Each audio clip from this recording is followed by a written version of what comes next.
नमस्कार विद्यार्थियों।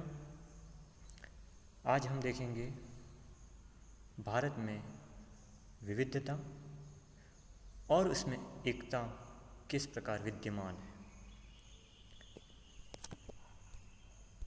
भारत में देखा जाए तो कई प्रकार की विविधता देखने को मिलती है। भारत मानव सभ्यता और संस्कृति का विकास स्थल रहा है।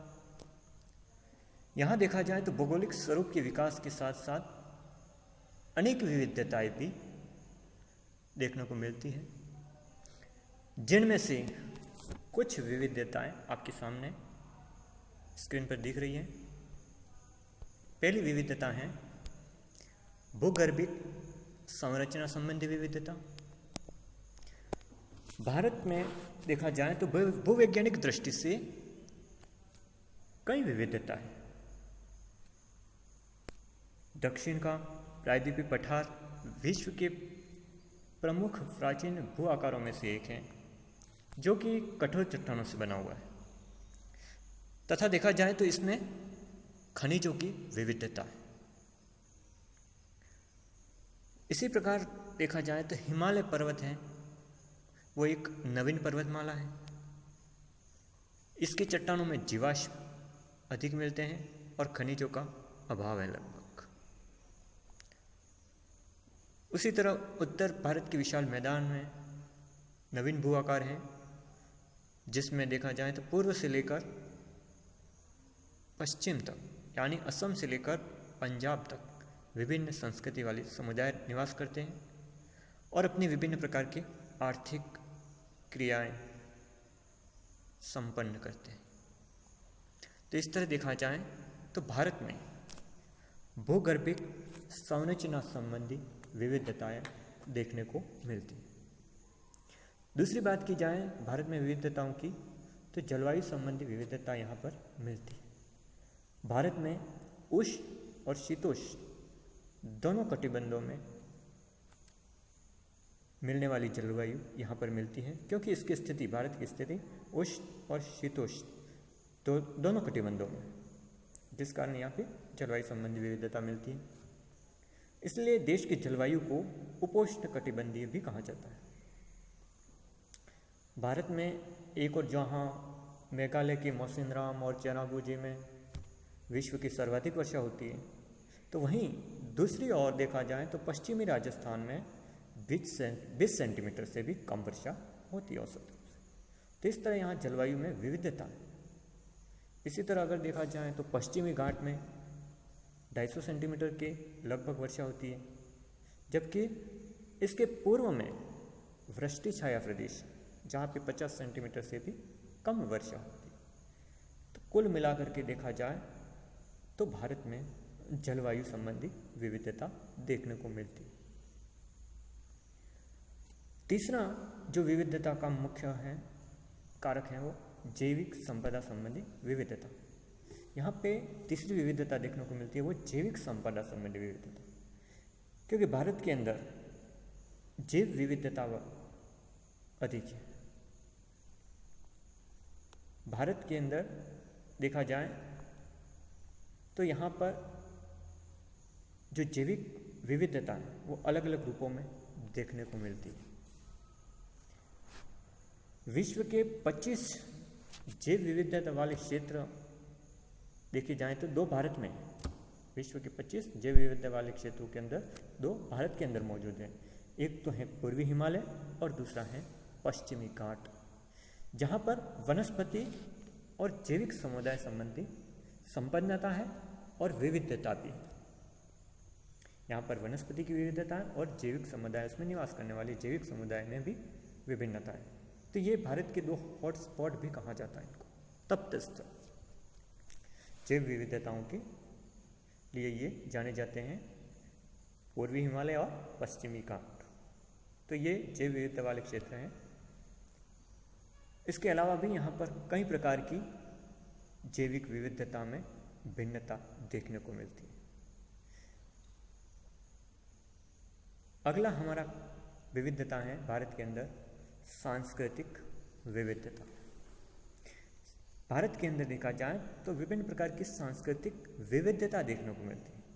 यहाँ पर विभिन्न प्रकार के धार्मिक लोग निवास करते हैं, अलग अलग धर्म मानने वाले लोग निवास करते हैं।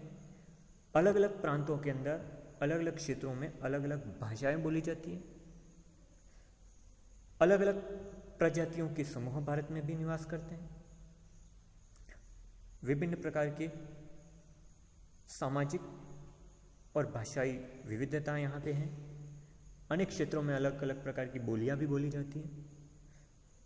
तो इस प्रकार अगर देखा जाए तो भारत में सांस्कृतिक विविधता भी मौजूद है, क्योंकि विभिन्न प्रकार के धर्म मानने वाले लोग, विभिन्न प्रकार की भाषा बोलने वाले लोग, अलग अलग प्रकार के पहनावे, रहन सहन आदि के लोग यहाँ पर निवास करते हैं। अलग अलग बोलियां बोलने वाले लोग निवास करते हैं।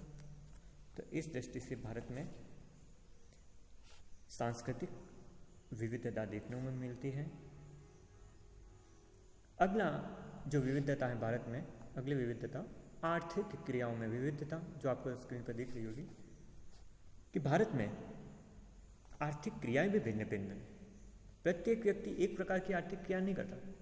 अलग अलग क्षेत्रों में, अलग अलग प्रांतों में वहाँ की भौगोलिक विशेषताओं को ध्यान में रखते हुए विभिन्न प्रकार की आर्थिक क्रिया की जाती है। आर्थिक क्रिया वे कहलाती है जो मानव के जीविकोपार्जन के लिए आवश्यक है,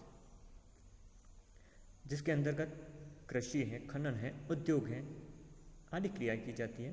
तो अलग अलग भागों में अलग अलग प्रकार की क्रिया की जाती है।